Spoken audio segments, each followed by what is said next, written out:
Akiri jamana ye akata shibra takanyashin anga jamana ma ka sangani bingana wale moni okara anga jamana kan ka sangani sibiri avril kalo klemwa ani duru ye Guinée Conakry jamana nyamaw ni afo uba fo chogomna ko Mali ni Guinée ye jamana kelonde ye ambela jeleme dusuku kelina farkulu kelen kono ko orla akaka ni wulika jomunun kerani akara sabuye ka anga jamana kelekelaw ka ministre général de corps d'armée Sadio Camara ale burna ani kelekelaw waraw ko ka tashi blake ka nyeshuma ani mamunu jogina ka dodonge uluka se ka kenya soro Guinée Conakry jamana yara ka fo ulika jow bera ke ulu fe sira bela jelen fe u segun damara bela jena yasa ka se ku ka teriya ani badiya ka oyira Mali jamana la surani sedi jamana konna la kunungo afrikalo klemwa ani wolonfla pangulu do o furuna u ka yoro mumbe noni oye juba konna yi arame ka fo ko pangulu yi la re kuma ni oye sangolo la ye ni uba wole ko météorologie ore kumai ko pangulu ka lama re kara sabuye ka pangulu inforo matan ani sabamu kumbe akonna la fokata se pangulu bolbagama ko u bela jelen ulu bonna onina ka sangani pangulu in ka beni jamana nyama yara ka foko ube tashi blake ka nyashin manunu ma wako wulika jobe ka ke mamuno ni ulu be pangulu ko buna kunkan ka ko sege ni ko juba ju sara ka bo femuna ka fara yoro lahalaw ka ni o météorologie ka se ka ako abun kunguni anyombo nyona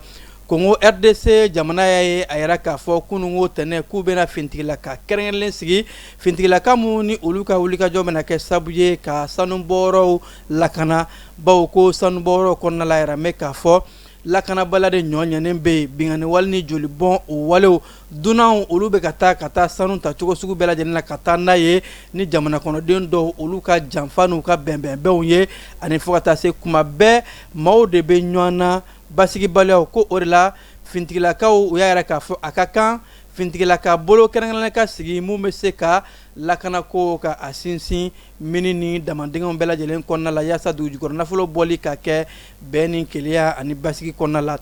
Tunisie ka o feno kuna foldi la mumbe noni o ziade elzeniye ale menana kritikala ma o feno ka yara ka fo ko ay dankari ke critique la mado la ko outrage au magistrat ni mamuni adombe kuna folai aka kuna fol sira fe abe chengelen walma kuma gelen fo ka nyashin jamana kuntigi ni marabago ma rayara ka foko o stratégie la ko critique la mawye wole bolda ni ma ko felenka ka sangani afrikalo klemwa ani nan temene ye uye mai meneka alasago ni ka manda da aka bawko aye damateme wale ani ko ka deli ni outrage ko nyeshi critique la mawma o ko rekemeka anafa maw ulu kamanaga bawo mayim no fama chama ani kuna folla ka jakul chama ka fo ko siga mun kembe mayna ani uye jalaki mun bi mayna doro ode abe chengele mun fo jamana marabago ye ni fem mun may abo o fo ko o chen nun de digilendo jamana marabago la orla uye alanyini ka alla so ko nonte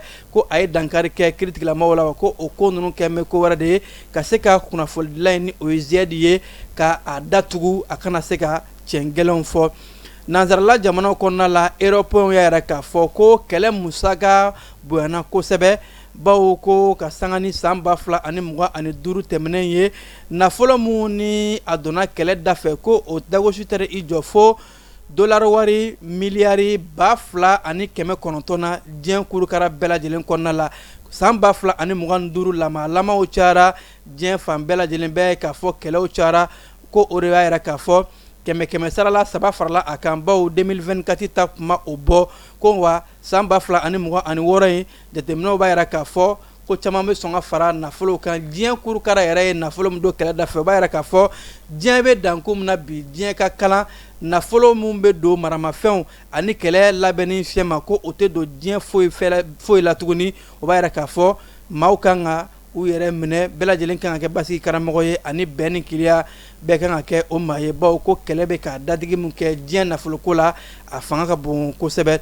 Israeli jamana konna la fanga na maton mafla ulu yara ka foko ulu bena faranyon ka yasa ka seka u kwa dishida jamana premier ministre Benjamin Netanyahu la kalata na taula baw ko san 2027 kalata mun kan ka kɛ ni maa fila ninnu ko olu bɛna fara ɲɔgɔn kan de u ka laɲini tɛ dɔwɛrɛ ye ka se ka premier ministre mun bɛ yen nɔ ka ale ka fanga yɛlɛma Naftali Benati fo ka taa se Yarile Lepidi ni maa fila ninnu ni olu dɔ delila ka kɛ jamana premier ministre ka kɔrɔ gale u y'a yɛrɛ k'a fɔ olu bɛna u fanga fara ɲɔgɔn kan bawo olu fɛla la jamana bɛ ka mara cogo mun na Benjamin Netanyahu ka fanga mara cogo ma olu ja bawo ko a ka fanga bɛ ka kɛ damatɛmɛ ye olu b'a laɲini de ka se ka yɛlɛma don Israeli jamana ɲɛmaaso la hakaja premier ministre ya jɔyɔrɔ olu bɛna u fanga fara ɲɔgɔn kan yaasa kalafili nataw la ka sebaya sɔrɔ ni maa in kan ka yɛlɛma don premier ministre la Israeli jamana kɔnɔna la